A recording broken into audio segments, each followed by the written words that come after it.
Hello, this is Brad Fain, and I'm the host of Living a Good Life. And today I have the great fortune of being with two gentlemen who are extremely passionate about soccer, about futsal, about youth, and not only locally, but internationally. I have with me Giorgi Manzula, who is the current director of the coaching for the OJB FC, which is a local group here in the Quad City areas, developing soccer and youth.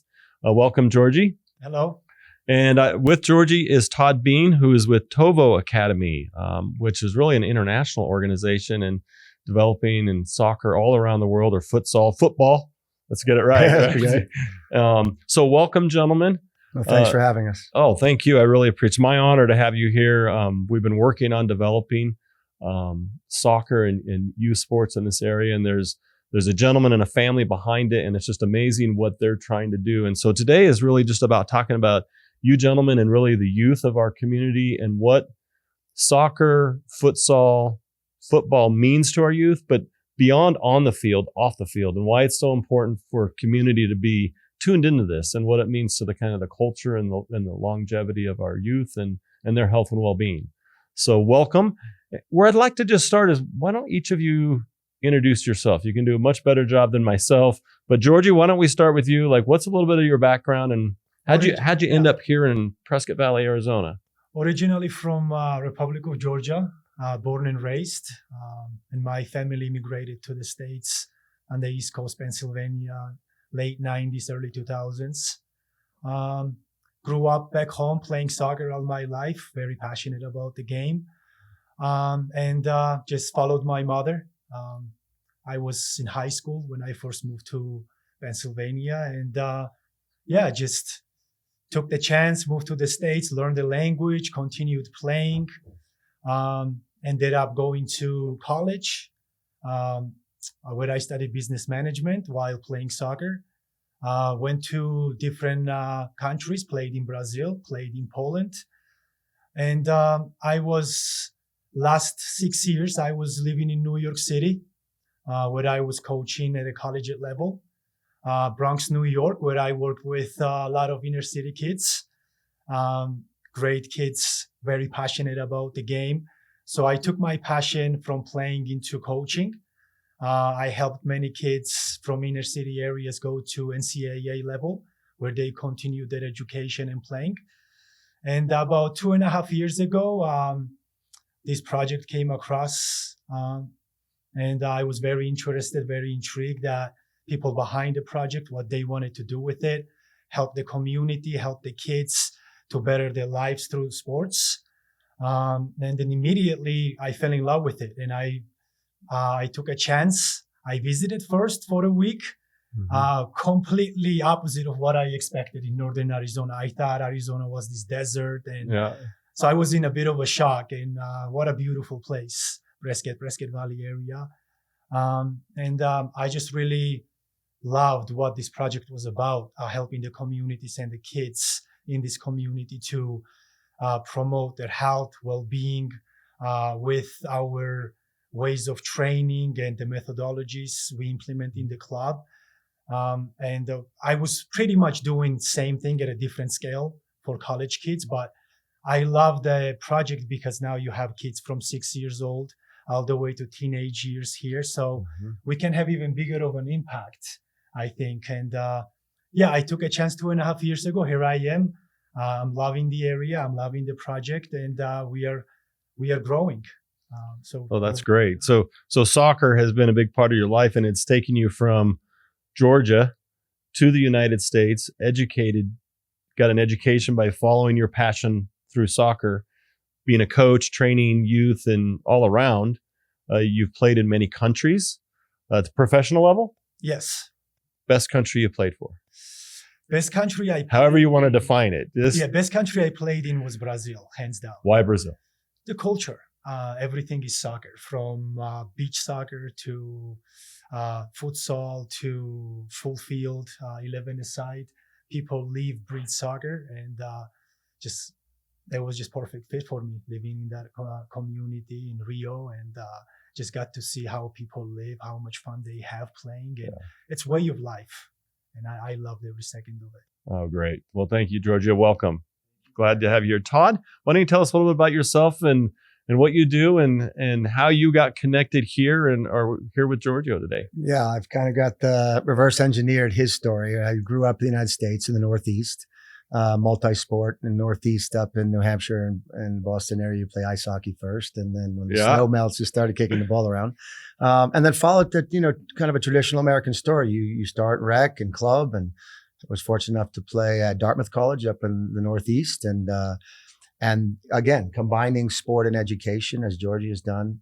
And then if you fast forward through playing and professionally and then coaching at every level from rec to club to college to pro, I went the other direction. I had an invite to go to Europe by one of the best players to ever play the game, in Johan Cruyff, who was a Dutchman living in Catalonia and living in Barcelona. And I packed my duffel bag and followed my passion for soccer across the Atlantic into Europe, and then got the chance to experience what Giorgi grew up with as a young man, just the culture and the identity of the game within that larger, community. And I've been there for 20 years now, and have raised my family there, continue to raise my children there, and then come back to the United States on some projects to promote what we're trying to do and what this club is trying to do, and the leaders of the club and the amazing coach of the club, which is build the relationships that will, foster the development of young people and giving them every opportunity to take on the world with vigor. And so, yeah, we went different directions. Giorgi came this way and I went that way. We replaced each other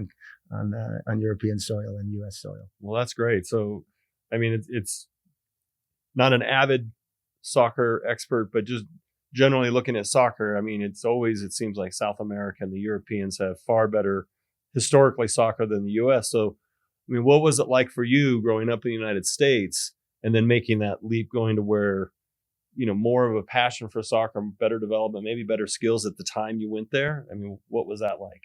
It's kind of like a warm bath. If you enjoy football, as they call it there, then it's going to warm bath. I mean, what I mean by that is everybody lives and breathes the game.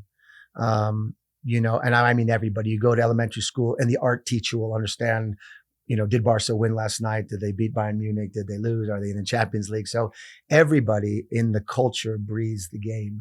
And it bleeds through every aspect of the community for the better. We're talking young players, parents, coaches, press, leaders, communities, business leaders. All of it is around the beauty of the game and the relationships that emerge. So for me to come from the United States, which is amazing in its multi-sport approach to a community in Barcelona. Now I moved to Barcelona, which is one of the meccas of great football. And then to be able to go to the stadium and watch the best players in the world compete against the best clubs in the world it's like a kid in a candy shop. I just happened to be, 38 years old when I went, but I felt like a kid in a candy shop because it was that exciting to see these players. So for those that are familiar with soccer in the US and then it's football in Europe and South America, what would be like the biggest difference that you could explain to the viewers? Like, here's what's the biggest difference between what you experience in the United States and what you might experience in Europe or South America. I guess I would say it starts with the culture. It's really ingrained in people overseas, Europe and South America. And second is the coaching education, the style of play, the curriculums that are implemented within the clubs. From very young age to the professional level, compared to the States where, let's just talk about curricula itself. You might have, most clubs in America, you might have 20 coaches and 20 different ways of teaching. Where in Europe, perfect example, country like Spain, you have 20 teams in the club and all 20 teams practice the same way, play the same way. So as the kids grow up into making the debuts in the professional level or whatever it might be, a higher level, they all have the same style, same culture, which they have brought up, and it translates really well at the next level. Very nice. So more uniformity in the coaching, more consistency, practicing the same skill the same way over and over from a youth all the way through the clubs and the organization. Correct. Anything to add to that, Todd?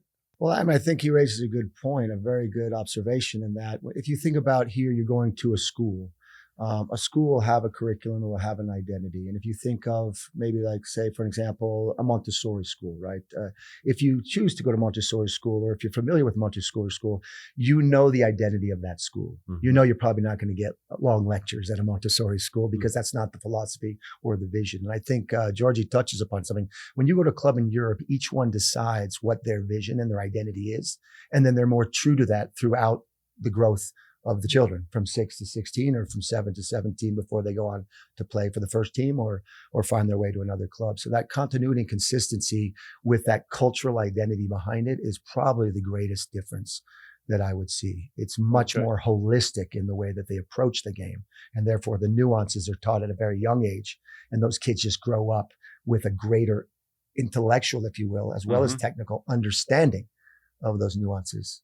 It's hard not to. It's hard not to. Kind of like kids today, when in any sport, when their father or mother was a player or a coach, they were kind of brought up from a youth at a certain way of learning the intellect of the game. Yeah. And you kind of see the greats today are like, they have that advantage because they learned it early on from a parent.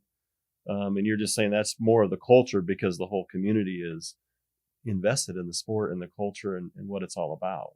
Yeah, I've watched, the Little League World Series. Yes. It's a good example, right? And those kids just do everything that the pros do. They're just like miniatures, right? They're turning double plays. They know how to cover. They're changing their gloves. They're batting their helmet a certain way. Yeah. They do all the mannerisms. And so you say, well, why is it that those kids, I think at 12 years old, maybe, or, why do they look so well organized and so connected and so professional in many ways in the way they present themselves, the way they play the game? Is they've grown up with knowledgeable coaches. They've grown up watching the game. They're impassioned by the game. And when you put all of those things together, it's not uncommon to see those Little League World Series players looking just like miniature, magicians doing what they do best. I think if you take that analogy and then just bring that into football, into South America, into Europe, you're amazed at what young kids grow up with, seeing, breathing, feeling, and then being coached by people that are very knowledgeable with this continuous and coherent curriculum. It only breeds a player that is typically beyond, other developing countries that might not have those elements in place. So let's talk about, and I appreciate that background because I think it'll help. What are you trying to accomplish here? So when you bring it to the Quad Cities and you've got this project you're working on that brought you from the Bronx out here. So what are you trying to instill in our youth, in our community? I think it's fair to start with providing pathways into better life.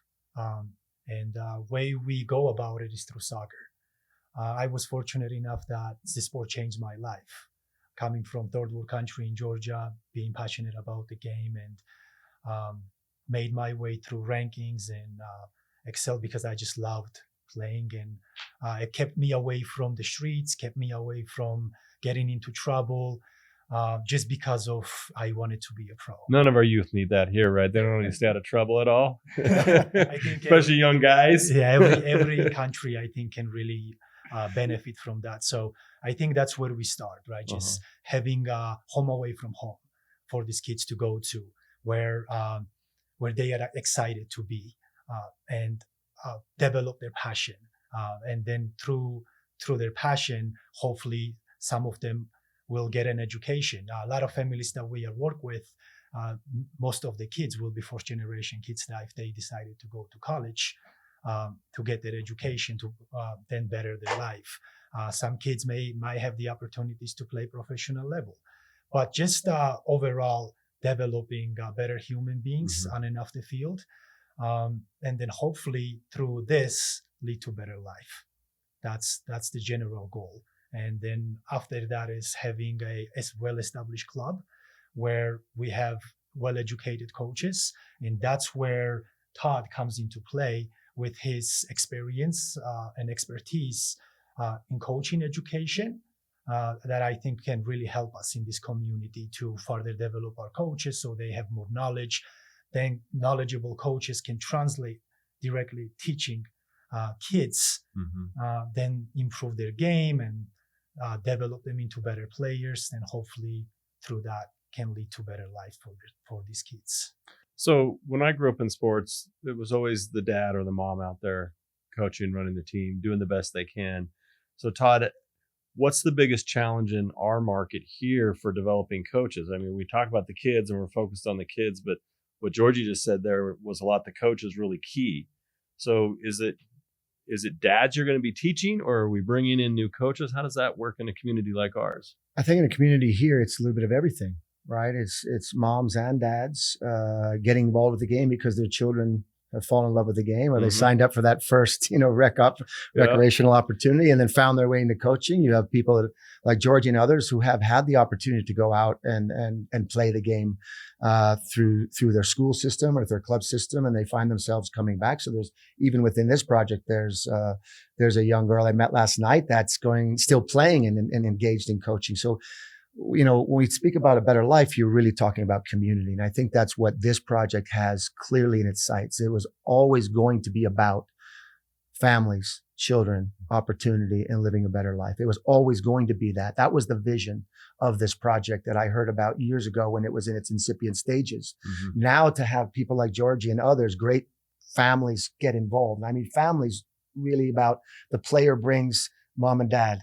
Mom and dad brings uncles and aunts and grandparents. Now you're talking about referees in the community. Now you're talking about sponsors in business. And we talk about coaches that are, imported into the community, fall in love with the community and bring their expertise like Giorgi.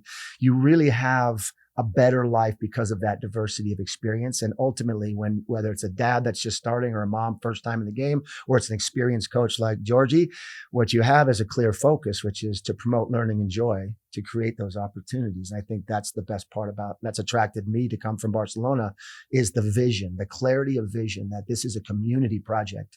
And Giorgi said it really well. It's football, but I'm sure there's amazing musicians and artists and other sport leaders out there in this community doing what they do best. And football is just a vehicle to bring community together. And that's what a club is. A club is really a family endeavor. And that's the initiative that I found here. So I think that's important, because what both of you touched on is when people hear that, we might be building some fields and providing more opportunities for kids to play the sport, it's just going to be like their interpretation. Like they always go back to their youth, which could be 10 years ago, it could be 30 years ago, 40 years ago. Oh, this is just going to be another bunch of kids running around with a bunch of dads, and kind of like a beer league, if you will, but for little kids. So we'll call it the Kool-Aid League. How is this different? Because you guys, you spoke to it, Todd. There was a clear vision, there was a mission, there was an objective here, and very focused. So what was that and kind of help translate it into here and what you guys see, and how it's different than maybe what people might be thinking when they hear soccer or club sports coming? I'll just start from kind of the higher perspective, and then I think Giorgi can give you really specific details as to what they've already accomplished. So now it's no longer a vision, it's a vision in action. So I think Giorgi can speak to that and what that means. But when we think of a club in Europe, and Giorgi will understand this tremendously well, a club is a family. You go and you're wearing a logo, you're wearing the colors of the club. Maybe dad, grandma, granddad, and maybe several generations have been with that club. So it's really a family endeavor. It really is about the community. We say in Europe, football is nothing if it is not about the relationships. And so when we think about this community, you're kicking a ball. You're trying to kick the ball in the net more than the opponent does, right? So at its base, but that's not what this vision is about. It's about bringing family together. And when you have a club that's committed to an identity with a purpose of promoting learning and joy, of building pathways and opportunities, then the mission isn't just to kick a ball in the other net. The mission is much grander, and it requires the entire community. Now, when you mention, and it's a great question and observation, you need software and hardware to do that. Hardware is the place in which you're going to convene. A church group will come together. A school group will come to the high school, to the middle school, the primary school. The baseball leagues will play on those fields. Without the hardware, that community location, it's hard, because then you're dispersed and you don't build those relationships as profoundly. So in Europe, when you go to your club, you're going to your training ground. So it's like having like home. This is where I grew up. That's my home. That was my childhood house. You need the same thing with your facility, that it's not moving around. It's that spot. I've driven just around this community and seen amazing schools and some new schools in the community, right? Well, what is that? That's the hardware. Yeah. That's the place where you convene. And then you have great educators in this community implementing the software, the curriculum, the program. What's unique about this is the concept that potentially this club could have both hardware and the software and amazing leadership from the community with a consortium of coaches that are working together Mm-hmm. to build those pathways and opportunities. And I think, George, you can speak to, the idea that it's gone beyond vision and mission, and now it's actually happening. Yeah. And the only, the next piece of that puzzle is the opportunity to convene in a place that they can call home. Yeah. So, George, you can speak to that. You know that well. Yes, absolutely. Well said. We have helped over 12 players already get into college. 12. Yes. Congratulations. 2.5 years. And how long have you? 2.5 years, yeah. 12 players. 12 players. Do you have any data on how many players went to college like the 5 years before that? Like what our success rate in our community was? Few, but not as many. In That's amazing. short span of time, we have some players at local colleges, Embry-Riddle, as well as Yavapai College, Mm-hmm. and those players have done really good job. They are enjoying their academic experience as well as in playing. So we just want to continue to do that. And I think biggest challenge for us has been we don't have a home right now. We have to scramble for fields, compete with other sports, while using baseball fields to play soccer. Mm-hmm. But we are still doing a great job to educate kids through soccer. But I think having home away from home is going to change everything for us. We are going to be able to impact the community at a bigger scale, provide more opportunities for local players to go to college. We had a player recently, last year, got recruited one of the top Mexican teams in Monterrey FC in Mexico. He's out there right now and doing a great job. So hopefully we can continue to do this, but having the facility where we can expand will be a key. We are maxed out right now, and not having facilities is really hurting us in a way. So maxed out. How many players do you have in your system? We have the youth side, Mhm. 138 players from 13 years old and younger. Okay. And then we have a men's semi-professional team that competes in NPSL, which is National Premier Soccer League. It's one of the biggest amateur leagues in America. Okay. And we have 25 players on that roster right now. So, but I think the interest is there, but we don't want to overgrow and lose the quality. Sure. So as we grow, we need more access to more fields, and that's where facility ties everything together for us. So let's talk about what you guys do that's different, because you're not just what I've read is futsal's the key component of this. It's a different ball. I think it's a little bit heavier. You're playing in a really small environment compared to the normal field, which speeds up the game. And I also read where the player gets like 5, 6, 7 times more touches during a game, which then the more time you touch the ball, the better you're going to get with this. Explain what futsal is, and then Todd, the TOVO, what you're bringing that is so critical to this development process. So way we structure our training sessions at OJBFC, we have 2 on-field sessions. Mm-hmm. For example, Tuesdays, Thursdays, we go out in the local parks. We have structured training sessions. And then Wednesdays, we have futsal. Futsal is more indoor, where we rent local school gyms, basketball courts in this case, because we don't have an actual futsal courts.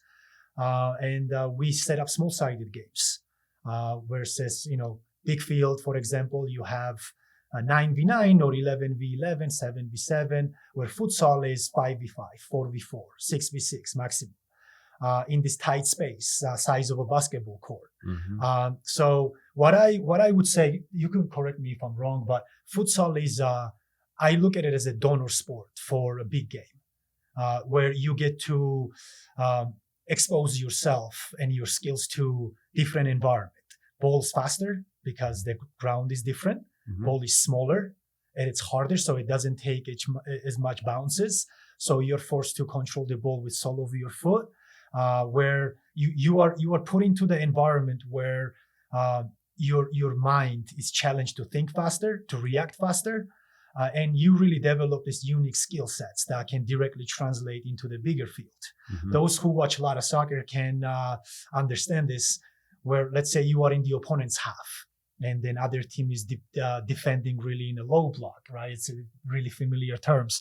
That futsal mindset comes in. It's the tight spaces now. Mm-hmm. You're looking for the quick combination plays around the box to create space, then to create shooting opportunities to score goals. So futsal, you are constantly in that environment where you have to think fast, react fast, use different ways to manipulate the ball, and then taking that onto big field. Kids who play a lot of futsal and play organized game, you see the difference between those players compared to players who just go out. They'd be more relaxed as the field gets smaller and smaller. They get more relaxed because they're used to playing in that tight environment. Correct.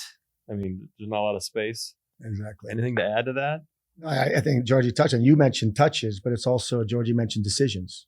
Yes. You have exponentially more decisions in that tighter space, and that develops a holistic player of great character to compete in that environment. It develops the intelligence to find those spaces and to work with the teammates to do so against your opponent.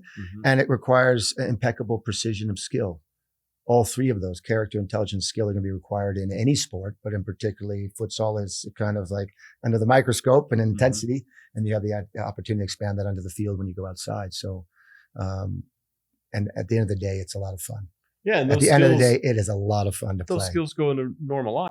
Yeah, be able to think quickly on your feet. You're in a situation where you need to be quick on your feet. So that skill from futsal, I see that easily translating to the real world when you got to hang up the shoes and maybe you can't play anymore at a competitive level. Yeah, and you're playing with kids in some cases of different ages and of course of different skill sets. So you're talking about kids coming together, playing the game that they love, competing, sweating, shaking hands, and wanting to come back and do it again. This is a better life, right? This is a better life. Yeah. When you wake up excited about tomorrow in this community, about going to the schools that you're going to attend academically, and then having mentors guide you through an amazing futsal program or out soccer, or as I said, music, art, dance, all of it. The community has amazing mentors, I'm sure. And if the kids are doing those activities, as Giorgi knows, then for teenagers to be occupied with academics and sport is a good thing for everybody. So let's talk a little bit about how you guys bring academics into this program. Because it's not just the sport. You're also concerned about the academics. You've mentioned it consistently throughout this session, how academics have been important.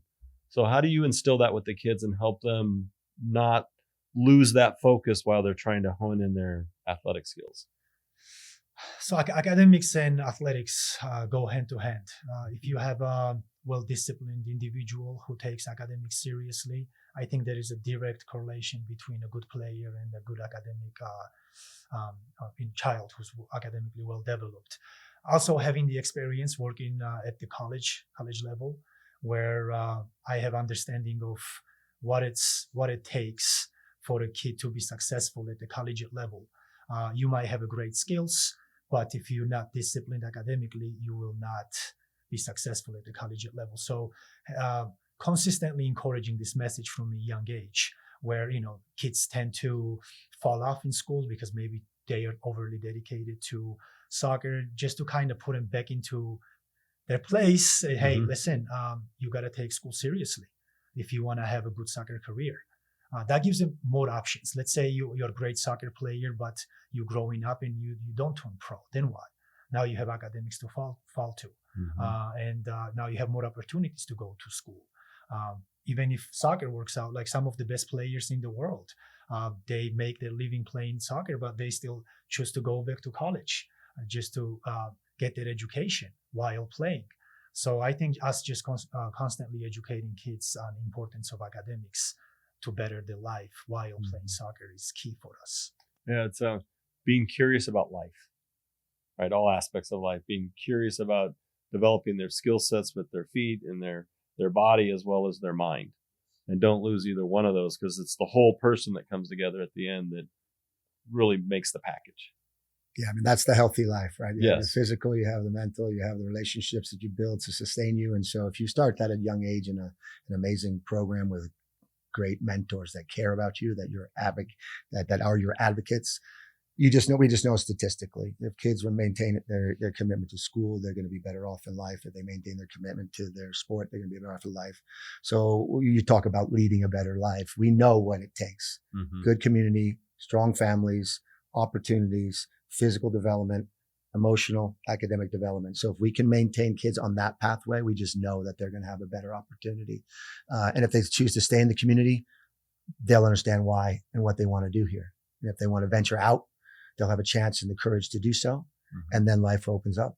As you see, we have, people have come from Georgia. I don't think he probably grew up thinking he was going to up in this area of the world, Arizona. But he's fallen in love with it. So there's no reason that kids that have grown up in this community can't also explore the world. Exactly. And as Giorgi will tell you, having played in Brazil and having played in Poland, this is a world game. So everywhere you go, even if you're on vacation, if you're lucky to get a vacation, or you go down across the border of Mexico, or everywhere you go in the world, there's a pickup game. And so now if you've grown up with the game, you're welcome everywhere. And that's the way I felt. Even as an American, you guys go get in a pickup game when I was younger. If you can play, you can play. And then you have these relationships with people that you meet around the world. And George is a good example how academics has combined with a great athletic prowess and how he's used that as a platform to travel the world, to play around the world, and also to become a professional within this and to end up here in this community is something that has been afforded because of his discipline and commitment. Well, let's talk a little bit about the why. So OJB and TOVO, there's this relationship forming. Tell us a little bit about what that looks like, what it means, and why it's important to our community. It's going to be extremely important to our community because way we see the game to start with, way we educate players and our coaches, from how we structure training sessions to how it's going to translate into after soccer, right? With life. And so we see the game same way, how kids should be trained, how coaches should be educated.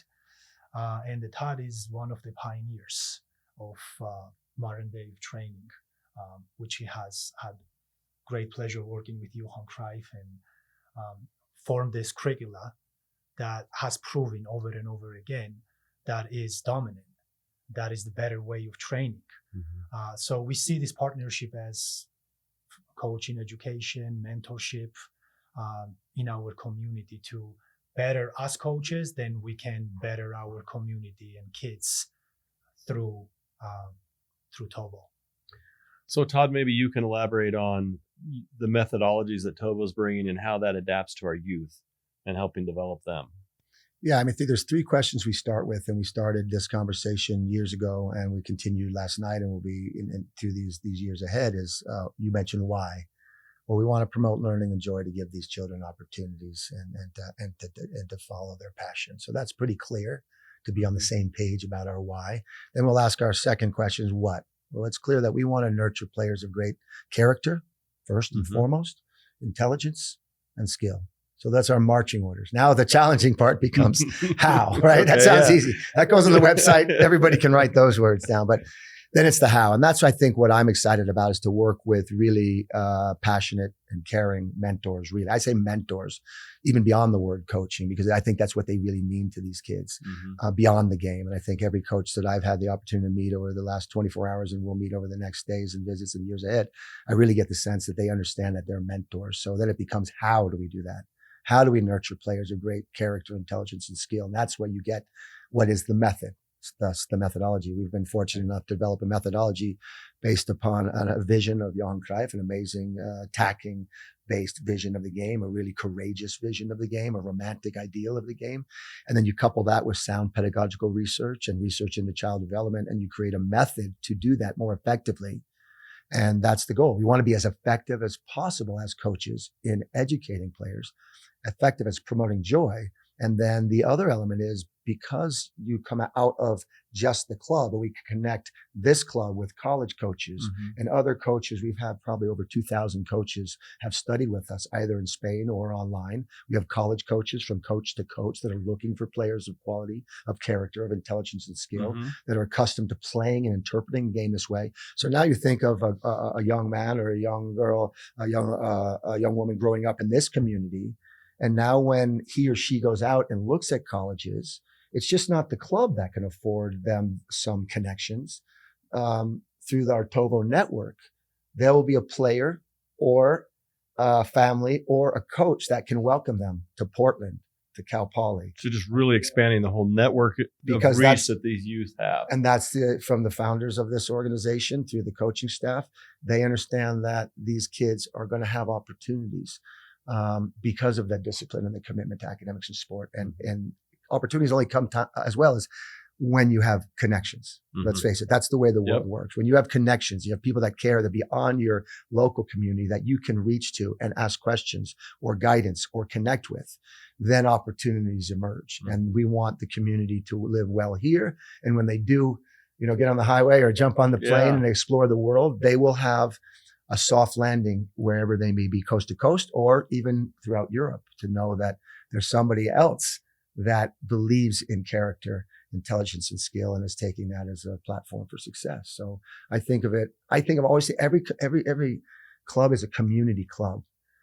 But when that community club has a vision for opportunities beyond, then you can use a network to benefit these children. That's what I hope that we can bring from Barcelona and beyond. That's great.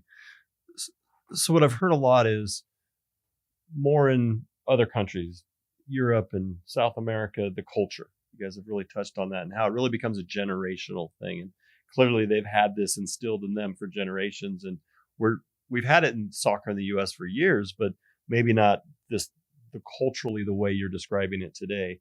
So what you're about to take on is we're at the very beginning of a generational approach to kind of instill the culture of what you're bringing to this community. So talk about a little bit about that in developing the Quad Cities and where we're going with this for our own communities. I always go back to my upbringing. How did I fall in love with the game? And what inspired me to even get into it? It was mentors. It was my older cousins playing on the street with joy and how much fun they were having. And all my cousins are like 10 to 12 years older than me. So ever since I was a young boy, just watching them have fun with it and how positive role models they were to me. Great mentors that we were talking about. I think once you start to develop great mentors in the community, then it's going to translate directly into the kids as they are coming up. They have people that they look up to. They want to be like. So that's another component to our project, where we have our semi-professional team, that we have home games up here, and we have all the youth in the club. The kids that play for us come out, watch these guys play, take pictures with them afterwards, and just talk about the game. And they're so excited things that they have seen you do well as a player on the field, and they look up to these adults that are playing for this community. And I think more and more we do this, bigger impact we're going to have in this community. That's great. And it takes time. I think our community needs to understand that we're really at the very beginning, even though you've had success stories, but that's all part of the startup.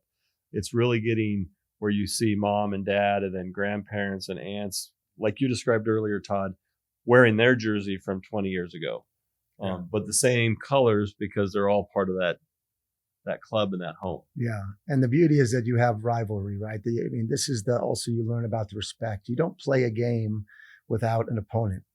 And so you start to teach the kids that, those players in the different jersey with the different logo share the same values and because they are there, they give you the opportunity to bring out your best. So the referees, this is an issue coast to coast, the challenge of being a youth referee in sports based upon some behaviors of very few parents that make it very difficult.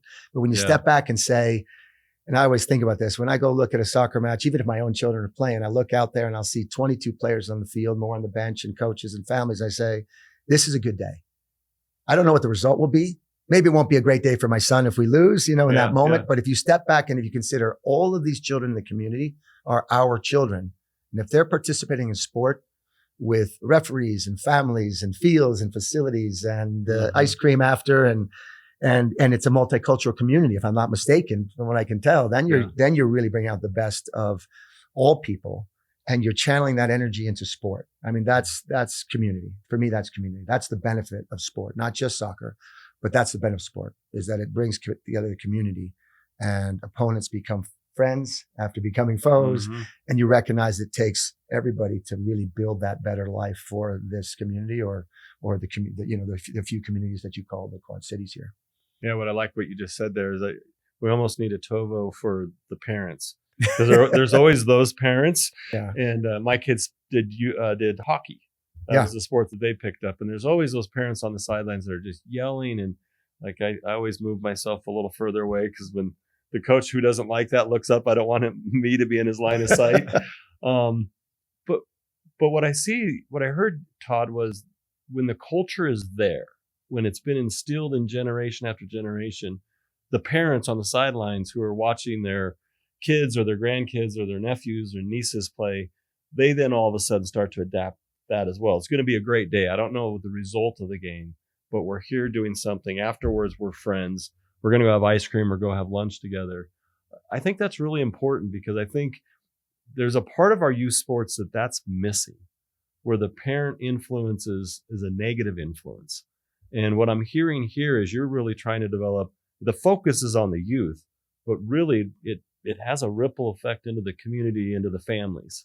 And I think this club is committed to parent education. And I think that's something that maybe TOVO can bring as well. How have we worked with other communities, other clubs, and other families? Because, I mean, let's be honest, it's the parents that sign the children up for youth sport, as you did with your family and hockey. So when we get the parents on that same page, and I really do believe, and this is the onus is upon the club to say, this is how we behave here.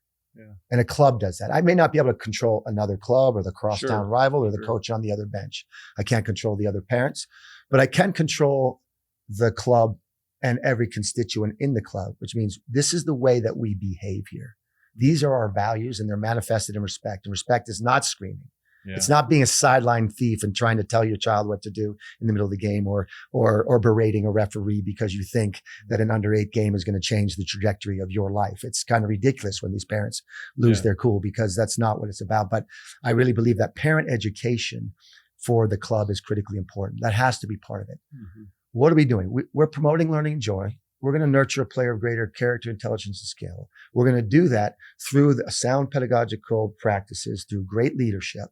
And your part of that is to behave, to respect the process, and to not jump in at every moment that things don't work out well, because that doesn't build self-reliant children. Yeah. It doesn't build resilience if you're successful all the time. A loss is a good thing when you think about resilience. That's where I was going to go, is you talk about your values and your character. Yeah. We have these values when we win, and we have these same values when we lose. Easier when you're winning, by the way. Exactly. But much easier to be respectful when you're winning and kind and put things in perspective. It's the challenging moments. But very important when you lose. And I think that's what I'm hearing is, like, how do you hold that value and character when things aren't going your way? You got to experience it a few weeks ago. You were at an event with me and you spoke at that event and you heard the other side. And it's like, boy, if they could just hold their values and characters in that situation, we could have a civil discussion about what we disagree about, rather than what was on display that night, which is really sad. But I like what you said there. The kids in your community will learn that. I mean, so it's, we talk about raising self-reliant and resilient children within this community, or any community, right?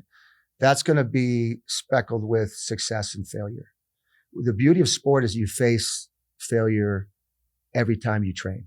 Mm-hmm. No training is perfect. Yep. Give the ball away, kick the ball out of bounds, the other team scores. On a weekend, you may win, you may lose. So if the metric is just winning and losing, the only value would be to the first place team, but that's not sport. Mm-hmm. There's value from the top of the table all the way through, the last place team. So this is really important perspective. It's hard for parents to watch their children lose unless they step back and realize that that's how their children are becoming resilient. And when you face failure in that way, in a safe, secure environment through sport, then you, as you said so capably, you take that beyond sport. Yes. And when a relationship isn't exactly what it was, you work to repair it. Yeah. If you've wronged somebody, you apologize and shake hands and you come back and try to be a better person.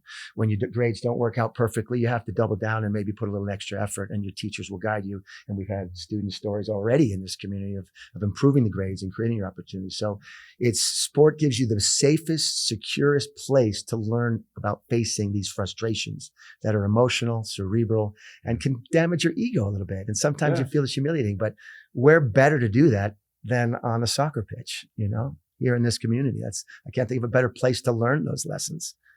In controlled environment with great structure and bringing really a world perspective to it. So what we're going to get from our community, and I'd like to talk about some, just kind of wrap up with stories or benefits or what you're excited about bringing to this community. But what I see is we're bringing an international body of knowledge, body of passion, training over generations and generations, well beyond the United States. I mean, we're young. We've been around a couple hundred years. European countries have been around 900, 1,000, way beyond us. So all that body of knowledge and experience is coming here, culturally driven from South America and Europe. So what can we look for? What are you excited about happening here in the Quad Cities? And as we kind of wrap up here. I've been here 2.5 years, and I have seen growth in this community. People are moving here from all over the country, and having us growing as a club here. Biggest thing we want to establish is culture, the positive culture in the community, where kids can come in here, get good education, and then grow with our club, and have a stable soccer club that has values, strong cores and values, as the generations to come. That's the goal here. We want to be here. We want to be established organization that guides and promotes well-being of the children and better life for the children. That's our general goal here. We want to be here long term. Very good. Anything to add to that, Todd? I would just say what you mentioned is anytime that you can bring in resources that are going to help you accomplish the mission of your initiative, it's a good thing, because it just opens up not only people's minds, but it opens up opportunity that might otherwise have. So I'm excited about the core values that this initiative has, the purpose. I think all good initiatives are community-based initiatives. So the work is going to be done and the challenges are going to be done and accomplished here on the ground. But if you have additional support and additional resources and a network that goes beyond this community, that bodes well for those children that are going to be raised here. And then they're going to explore the world and are going to bring something back to this community. And hopefully those same children are going to come back and coach and lead. And as you retire and as we retire and as we move on, we feel like, hey, this community is whole, it's sane, and it's positive, and it embraces the diversity that it is. And the kids are going to be the stewards of that. So I think the vision of this initiative is fantastic. And then, as I said, if we do it well, maybe we'll kick the ball in the goal a few more times than the opponent and win some matches along the way. But the clarity is about the larger initiative of living a better life and having better opportunities for these kids. That's great. Giorgi, anything, if somebody's listening to this and want to help, what resources do you need locally to help keep this mission going forward? We are a nonprofit organization, so anything helps, whether it's donations to volunteer positions in the club. Only thing that we ask is anybody that would like to get involved in our project to respect our cores and values. If you come into our organization, we have way of doing things, way of training kids, way of education, through coaching education to on-field education for the kids. We encourage people who want to step up. Please do reach out. ojbfc.com or ojb.fc on Instagram. Just reach out to us. It's a small community. It's not really hard to find us. So yes, we are looking for leaders in this community who care about player development, children's overall development. We are always looking for right people to get involved with our project. Well, thank you. Thank you, Giorgi. Todd, thank you. I know you've come a long ways. Your busy schedule here. I've heard you talk about it, but I appreciate you taking a few minutes to join us today and share the story with everybody. Well, I thank you. And if anybody from here is traveling to Barcelona, welcome to our community there as well. Thank you very much. Thank you very much. I'm Brad Fain, and this is Living a Good Life.